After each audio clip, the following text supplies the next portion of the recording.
Pansinin niyo guys, ang mga mata ng mahal na birhen na ito na parang totoong-totoo at nakatitig sa'yo.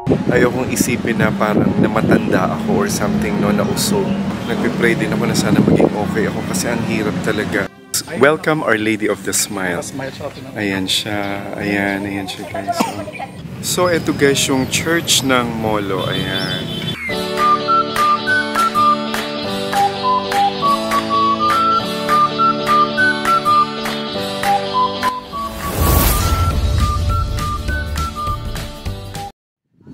So mga kachinoys, ang nakikita nyo dyan sa likod ko, yung backdrop, ang ganda no?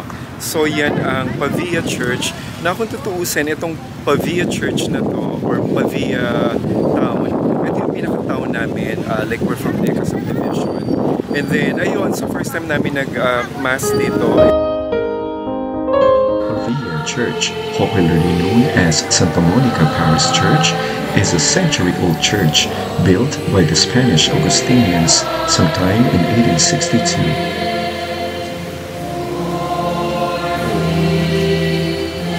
The church, interior and exterior walls are made entirely of red bricks, making it the only existing brick-constructed church in the island of Panay, also known as the Red-Stoned Church.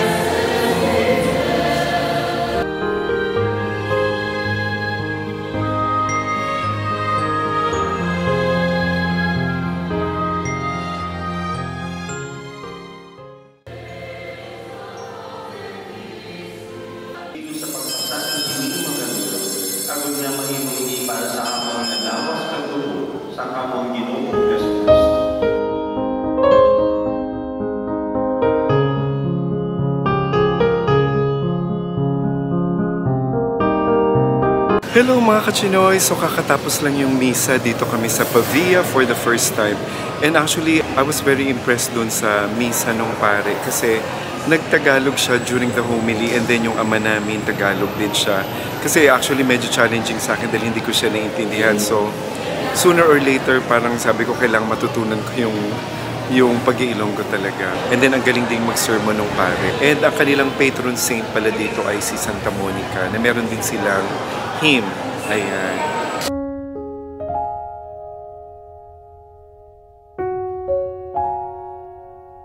Pansinin niyo guys, ang mga mata ng mahal na birhen na ito na parang totoong-totoo at nakatitig sa'yo.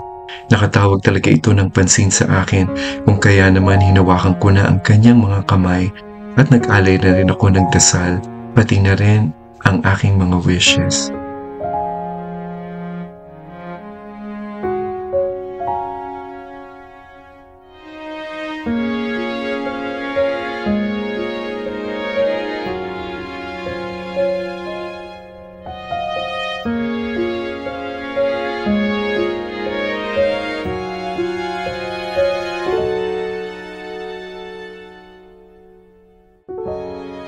Hello mga kachinoys! Today is Monday and nandito tayo sa Harrow Church. Ayan. Kasi itong church na to, nakahiwala yung bell tower niya or yung tinatawag na belfry. So nandito siya. It's one and only church na nakahiwalay sa simbahan yung bell tower niya.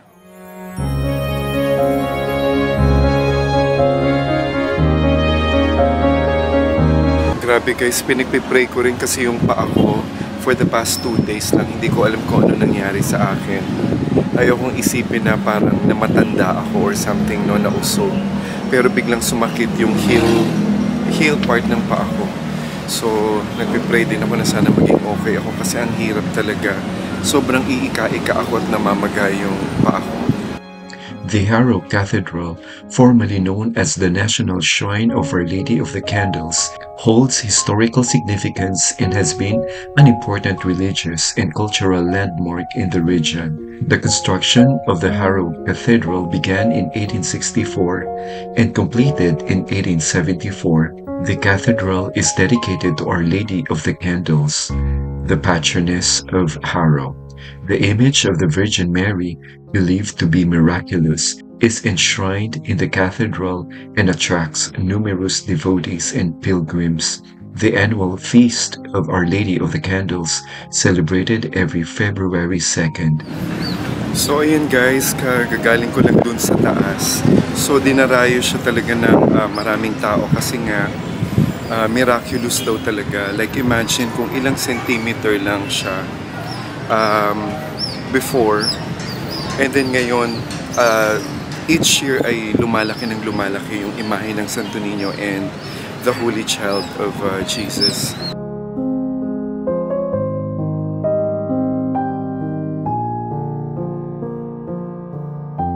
So meron din sila ditong adoration chapel kung saan marami ring nagwi-wish at nagdarasal, of course, ng kanilang mga wishes at mga hiling sa buhay. Ang init sa loob guys kasi punong-puno ng kandila yung loob. So eto guys yung church ng Molo, ayan. So it's already 6:20 kaya madilim na, pero good thing though maganda yung camera kaya malinaw pa rin siya dito sa loob. Ayan, mga ka-Chinoys, kami ni Noy ay maglalakad-lakad lang dito sa Haro, yung fronting the church, kung nasaan yung Belfry Tower, ayan sa likod ko. Ang ganda, no? Lalakad-lakad kami dito sa Haro Plaza. So, ang ganda dito, ang daming mga estudyante, kasi ano pa lang, 6:30, kakalabas na ng mga estudyante, so yung iba rito naglalakad-lakad.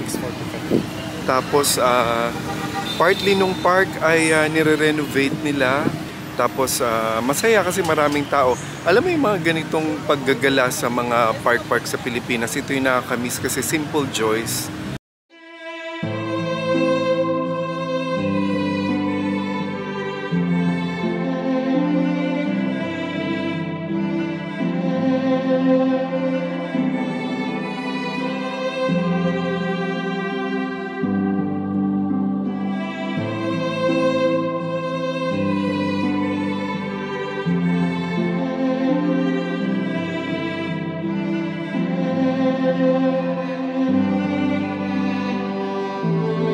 Nandito kami guys sa municipality or sa main town ng Leon, and we got the chance to visit yung church dito sa church na Leon.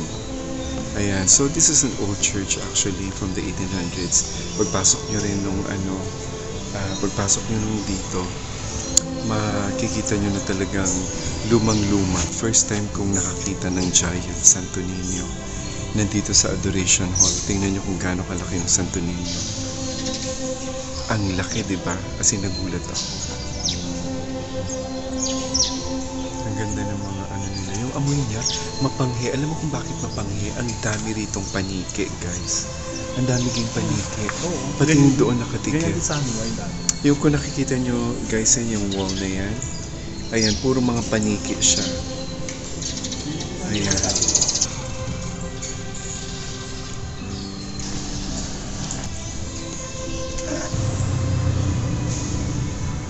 Yung kahoy niya guys, grabe. So it was last renovated 1976. So eto guys yung kabuuan ng Leon Church. Eto siya. World War veteran.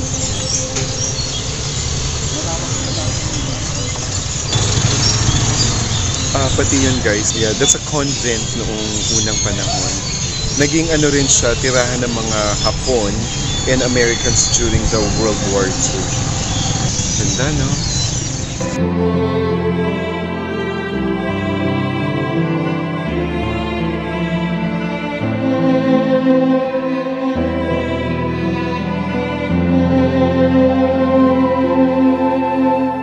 Kapag natapos na ito completely, yung mga facade, miniature na mga some of the churches here in Iloilo. Ayan. Kasi from afar, dun sa kalye, nakikita na namin ito before. So sabi namin, parang ang ganda niyang puntahan. And then, ito guys, ay located dito sa bungad. Tapos yung harap niya, kita niyo, palayan talaga yan. Literal na palayan siya. Pero of course, wala na siguro nagtatanim pa.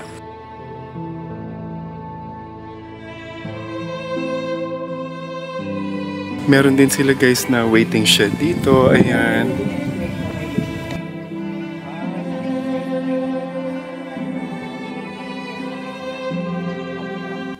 Welcome Our Lady of the Smile. Smile siya. Ayan siya. Ayan siya guys.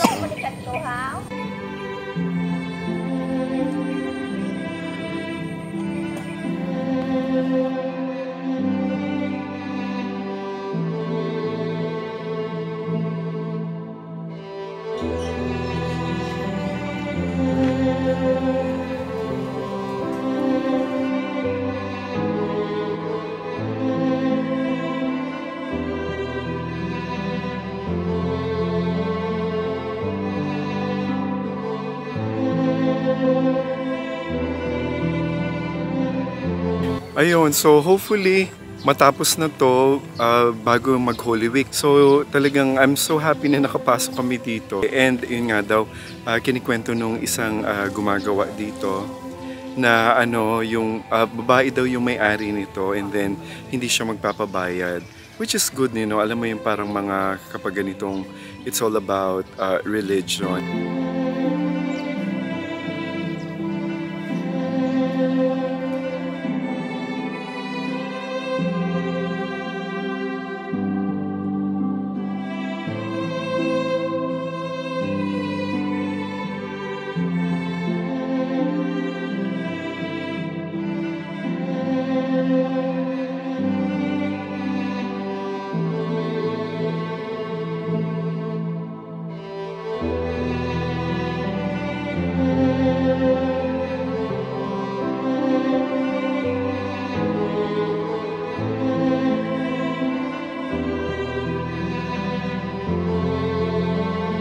Ito yung simbahan ng Miagao sa likod namin.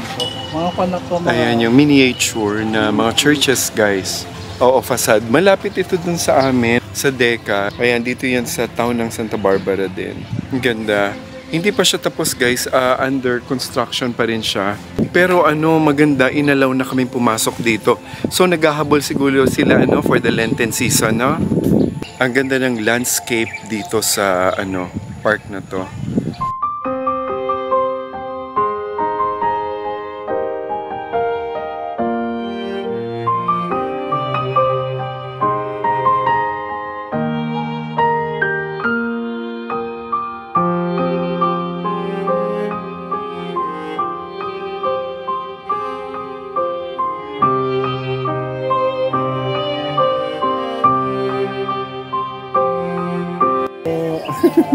Sir, good afternoon. Good afternoon po. Yes, sir.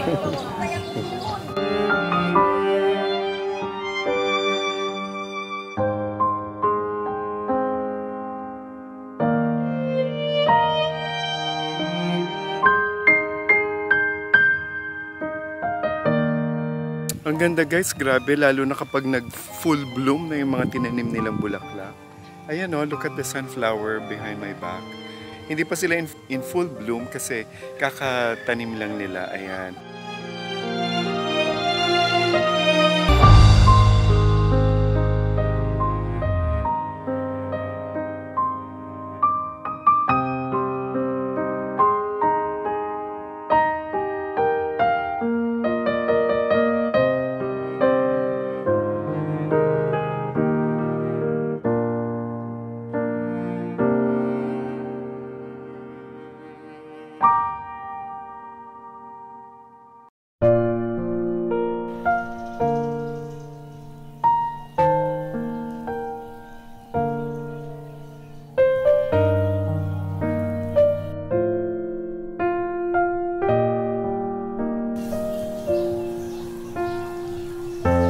Mga ka-Chinoys, yung malaking statue ng Our Blessed Mama Mary.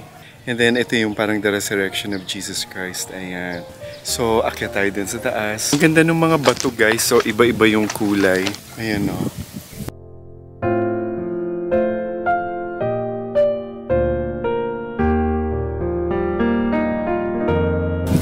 basahin niya dito guys, yung kaya tinawag siya na Our Lady of Smile. Kasi si Saint Therese of the Child Jesus pala si Saint Therese. Nung bata siya, 10 years old siya. Bali, nagkasakit, tapos bedridden. Tapos nagdasal siya para sa kagalingan kay Mama Mary. Ayun, so nagpakita sa kanya si Virgin Mary. Tapos, ang pinaka-kwan daw niya is nakasmile daw si Virgin Mary sa kanya. So after that, na-heal siya. But what penetrated the very depths of my soul was the ravishing smile of the Blessed Virgin. Her face radiated kindness and love.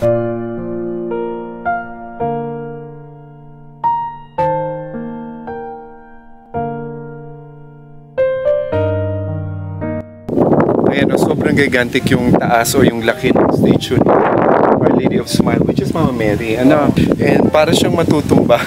Para siyang gumaganon kapag andito kayo mismo sa harap niya. Ayan, kaharap namin siya. Oh.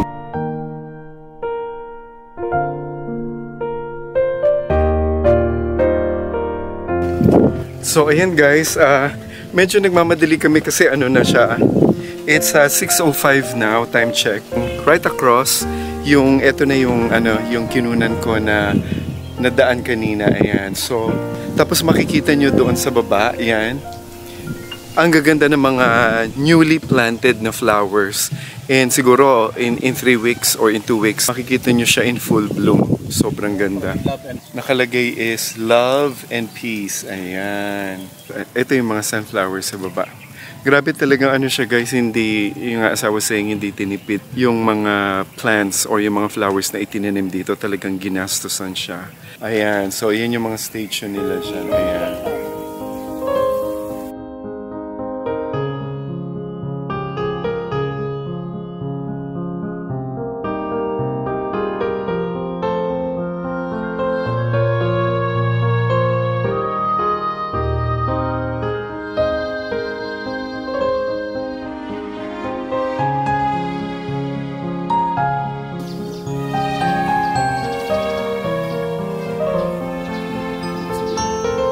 So, dyan na muna mga kachinoys, natatapos ang ating special vlog for this Lenten season. Ayan.